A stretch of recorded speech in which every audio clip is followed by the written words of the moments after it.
Quando se fala em teoria da evolução, geralmente se pensa em Darwin, né? Que foi aquele que apresentou a obra mais bem acabada para estabelecer, então, uma teoria no sentido amplo, que é um conjunto de hipóteses que permite predizer alguns fenômenos, explicar alguns fenômenos, né? Bastante ampla.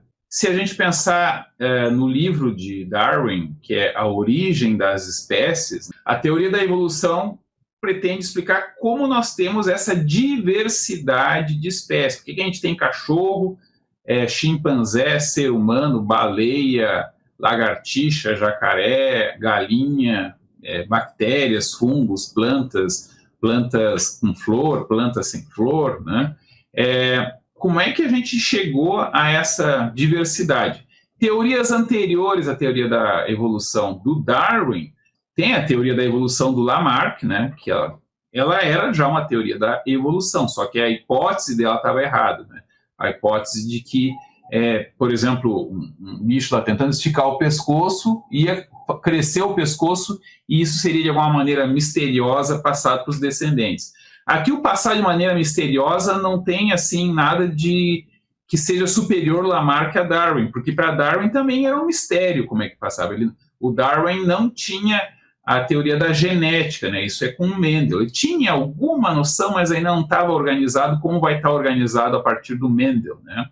E aí, juntando essas teorias, mais ou menos de sua época, né, a gente vai ter uma grande resposta para a teoria geralzona anterior, que é a teoria da criação. Deus criou, né, o mundo desse jeito, com as espécies desse jeito. Algumas morreram por causa do dilúvio, né? Tinha a teoria, os dinossauros se extinguiram porque eles eram grandes demais para entrar na Arca de Noé. Tinha teorias nesse sentido. Essas argumentações, na verdade, algumas persistem até hoje, né? Nos Estados Unidos tem vários grupos que tentam defender isso. Mas o Darwin apresenta uma teoria científica, que ela pode ser, em parte, as hipóteses podem ser testadas, e, de fato, muitas estavam assim, questionáveis, né? Mas a ideia geral de um corpo geral de explicações que nos orienta para fazer pesquisa, então, nesse sentido amplo de teoria, né? A teoria da evolução, na verdade, é uma teoria de como as coisas ficaram cada vez mais complexas, que essa é a ideia vulgar da teoria da evolução. A teoria da evolução é como as coisas diversificaram, por mais complexo, por mais simples. Então, até organismos já foram alguns mais complexos, ficaram mais simples. A evolução da qual a teoria da evolução do Darwin fala, e a teoria, digamos, atual, com base em Darwin fala, é uma teoria de como as espécies se diversificam. Como é que elas se diversificam? Adaptando-se ao ambiente. Que ambiente? O ambiente físico, das pedras, solo, água, e também o ambiente de outras espécies. Então, que outras espécies, em que tipo de terreno, com que tipo de iluminação, de clima, um organismo enfrenta, vai definir quais dos seus descendentes vão sobreviver. Então, digamos que eu sou um bicho que tem 500, solta 500 filhos, né? 500 ovos, 500 sementes, né? E aí o ambiente tem lugares mais ou menos adequados. Um cai no sol, morre, outro cai na sombra, morre também, outro cai num lugar mais ou menos, que uma hora pega sol, outra pega sombra, sobrevive, né? Essas condições concretas do ambiente. E tem uma cor que é fácil de um pássaro ver, vai lá o pássaro ver e come, morre, né? E assim por diante. Então, isso é a esse ambiente que pode variar, inclusive ao longo do tempo, né, que as espécies se adaptam e se diversificam. Então, de uma linhagem que tinha só uma característica, pode surgir mutações que podem levar a algumas vantagens. Aquela mutação que é desvantajosa, o indivíduo possivelmente vai morrer. Não quer dizer que todo que tem a mutação vantajosa vai ter sucesso, pode ser atropelado, né? Surgiu o lagarto mais perfeito da Terra, ele vai atravessar a estrada e é atropelado por um carro. Bom, morreu ali. A natureza trabalha com um grau de desperdício gigantesco, né? Um pouco como o capitalismo. O capitalismo, muitas vezes, o capitalismo selvagem, né? É aquela ideia de que tu tenta uma empresa, pode ser que dê certo, aquilo que deu errado numa época, um outro cara tenta 10 anos depois e dá certo, porque aí o ambiente, no caso econômico, é mais favorável. A mesma coisa tem esse princípio na natureza. Uma mutação por si só é só uma tentativa aleatória. Na verdade, nem uma tentativa, é simplesmente uma variação aleatória, que pode encontrar um ambiente favorável e desfavorável. Aquilo que a gente chama de doença pode ser uma adaptação a um ambiente que caducou, né? O ambiente não existe mais. Então, nós temos na nossa espécie, por exemplo, uma grande tendência à obesidade, né? Porque na nossa espécie, geralmente, as centenas de milhares de anos só da existência da nossa espécie, e ainda milhões de anos dos nossos antepassados mamíferos e répteis, etc., etc., vertebrados, no caso, o ambiente geralmente come tudo que der, porque, de modo geral, não tem comida, né? Só que no nosso ambiente artificial, das cidades, das civilizações, comida é sobra e a gente morre de tanto comer. Então, a gente vai ter que evoluir, ou possivelmente a gente vai manipular isso, a gente vai se controlar, porque a gente tem algumas ferramentas que não são da hereditariedade, mas é da cultura, né? De nos adaptarmos a esse ambiente hostil à pessoa que vou comer tudo que eu encontrar, porque vai acabar e eu não sei quando é que eu vou encontrar de novo. Natureza, civilização, sociedade são coisas diferentes, mas, de certa maneira, há as pressões seletivas, ou a gente chamaria de incentivos dentro da sociedade e pressões seletivas na natureza. Então, a radiação ultravioleta é uma pressão seletiva. Aposentadoria é um incentivo. Então, esses conceitos de evolução, de variabilidade, de seleção natural, ou de seleção também artificial, que o Darwin se baseia muito nisso, que ele criava pombos, né, e viu o quanto ele podia alterar os pombos em poucas gerações. Tudo isso, então, está na base dessa ideia não de melhoria, mas de variabilidade. Se tiver que resumir teoria da evolução, o Darwin, em uma palavra, eu chamaria de não aperfeiçoamento, é variabilidade, que vai se adaptar mais ou menos bem a um ambiente que está sempre mudando também. Então, também, uma adaptação muito profunda, na verdade, se torna uma armadilha, porque se aquele ambiente ao qual tu te adaptou excessivamente desaparece ou entra em crise, tu tem uma grande probabilidade de se extinguir sem ter tempo de haver uma mutação que se adapta a um novo ambiente. Primeiro, meu esclarecimento como católico, nunca tive problemas com isso, porque a Igreja Católica, há muito tempo, isso, desde Santo Agostinho, pelo menos, não tem uma interpretação literal da Septuaginta, chamado Antigo Testamento, do livro do Gênesis. Aquilo tem um valor metafórico sobre o Deus Criador, uma definição do Deus Criador, mas evidentemente não é isso. Deus não criou as espécies separadamente do homem, tem porquê.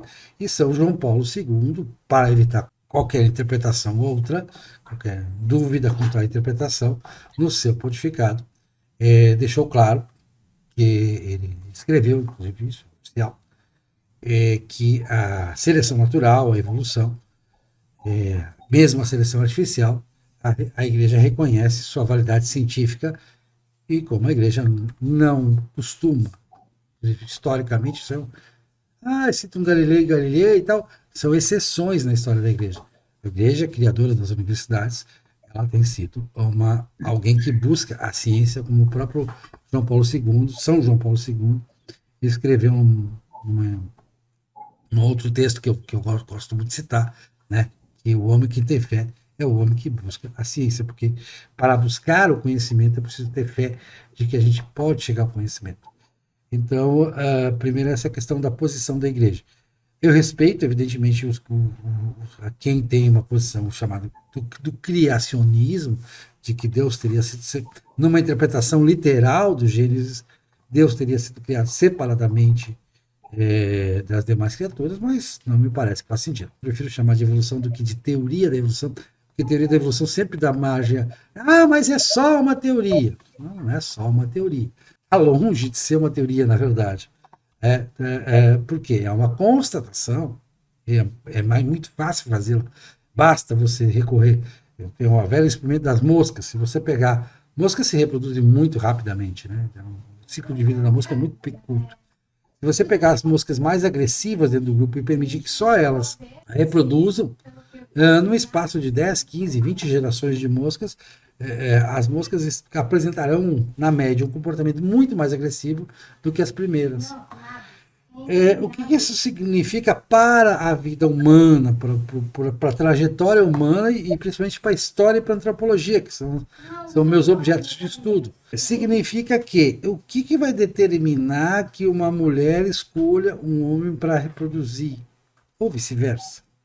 Claro que isso vai estar sujeito a valores de uma determinada época, a gente pode observar muito bem isso hoje, e as escolhas de parceiros para a reprodução dependem de certos valores, mas que muito mais vai estar ligado a coisas que nós não controlamos com a razão, mas que são relevantes. As mulheres gostam muito dos homens que têm queixo duro, e isso é uma característica, já foi identificado em pesquisas e testes, que diz a ela que aquele homem tem muita energia, força e energia. E força e energia é uma das coisas que nós queremos passar aos nossos descendentes. E assim por diante. Se a inteligência é um valor, evidentemente que lá pelas tantas, as pessoas inteligentes vão reproduzir mais, porque tanto as mulheres quanto os homens procurarão parceiros mais inteligentes, porque aquilo é um valor interessante. Fazemos isso um pouco pela razão, mas muito mais porque aquilo está em nós como valor, a gente vai absorvendo esse valor, esses sentidos. Não, peraí, as pessoas, se eu tiver um filho mais inteligente, ele vai ter mais oportunidades, porque esta sociedade em que vivo, e é o nosso espelho, ela valoriza mais isso. Então, é uma das coisas que se diz da evolução, que eu já li artigos, é dizer que o homem, primeira mulher, ele era fisicamente mais forte do que o atual e um pouco menos inteligente, não era tão inteligente quanto o atual. Embora já tivesse as mesmas capacidades em termos de tamanho de cérebro e tal, tudo essa, pelo menos o Homo sapiens sapiens, né? A gente está falando aí, quando a gente fala em Darwin, a gente está falando também dos hominídeos que precederam. Hoje se fala muito dos hominídeos que conviveram junto e que talvez tivesse até, tem uma tese, uma teoria que eu acho meio maluca, mas que haveria hominídeos ainda, né? Ou muito próximos da gente, muito próximos no tempo. Essas são questões colocadas para a evolução, que é uma pesquisa constante e que pode nos trazer, isso eu gostaria de deixar claro, o conhecimento sobre a evolução, principalmente sobre a seleção artificial, nós fizemos principalmente com bois, fizemos de forma mais eficaz com os bovinos, de todos, claro que a gente faz com aves, faz com todos os animais que se destinam à criação, que vão ter um ciclo de vida muito curto, justamente porque nós destinamos eles à criação. Claro que a gente faz seleção artificial de cães e de gatos, mas aí, por conta das questões afetivas, nós acabamos permitindo que um gato não tão desejável do ponto de vista humano reproduza, permitindo que um cachorro não tão desejável do ponto de vista humano reproduza. Às vezes a gente permite hoje em dia mais que o cachorro de rua, o vira-lata que foi rejeitado, reproduza do que o cachorro de casa que a gente castra e tal, para não ter problema. Enfim, a reprodução artificial, a seleção artificial de animais de estimação era um pouco mais complicada do que a de animais de interesse econômico. De interesse econômico, a gente faz um processo bem mais focado e acelerado. Pode-se ver, eu sempre pesquisei muito, já fui jornalista rural, a questão dos bovinos. Realmente é possível fazer maravilhas em termos de seleção artificial. Tanto é que hoje os bois não ficam doentes. A gente conseguiu selecionar praticamente uma espécie que tem muito poucas doenças. Ela, claro, continua sendo atacada por parasitas, mas nós temos armas para atacar, bloquear o ataque dos parasitas na espécie bovina. Mas do ponto de vista de doenças congênitas, nós conseguimos eliminar ao longo dessa seleção artificial a quase totalidade, diria a maior parte, mas quase a totalidade das doenças do tipo autoimune, do tipo que pudessem ser objeto de passar em termos genéticos, passar por reprodução. Voltando para a Igreja Católica condena a seleção artificial de humanos. Aí sim é o campo que a gente está brincando de Deus, evidentemente que está brincando de Deus. Eu sou um pouco mais permissível, embora seja católico, eu sou um pouco mais permissível. Eu acho que eu não vejo nada de mal na reprodução assistida que descarte embriões que venham a ter o problema que a gente sabe que ainda no estado de embrião venha a ter problema. Mas é o máximo de concessão que eu faço. A partir daí não admito mais nenhuma concessão em termos de eliminar aquela possibilidade de vir. Mas enfim, isso é uma questão, uma posição muito pessoal minha, não estou querendo opô-la à evolução. Pelo contrário, por reconhecer a evolução, eu sei que a seleção natural existe, ela é óbvia, ela é comprovada em milhares e milhares de estudos, não é mais uma teoria. A partir do momento que a gente se deu conta disso, por várias maneiras, né? Como você mesmo disse, teve cientista que foi por outro caminho, não era aquele, mas afinal foi desembocando no que a gente sabe hoje na biologia.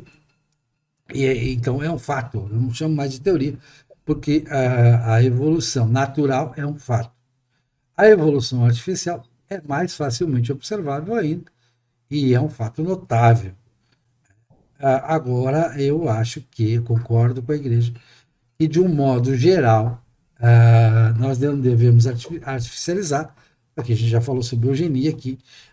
A eugenia direcionada me parece algo eticamente complicado do ponto de vista do que há de utopia nisso, do que há de distopia possível em escolhermos um humano ideal que mereça reproduzir. A questão do Galileu com a igreja estava certa e o Galileu estava errado, embora Galileu estivesse certo na sua hipótese. O que a igreja disse? Não, Galileu, tu pode defender isso como uma teoria, né? Como uma hipótese que poderá ser estudada ou que ajuda a entender melhor, né? É como uma fórmula matemática que ajuda a resolver um problema, né? Mas se tu disser que isso é verdade, a gente vai te prender, né?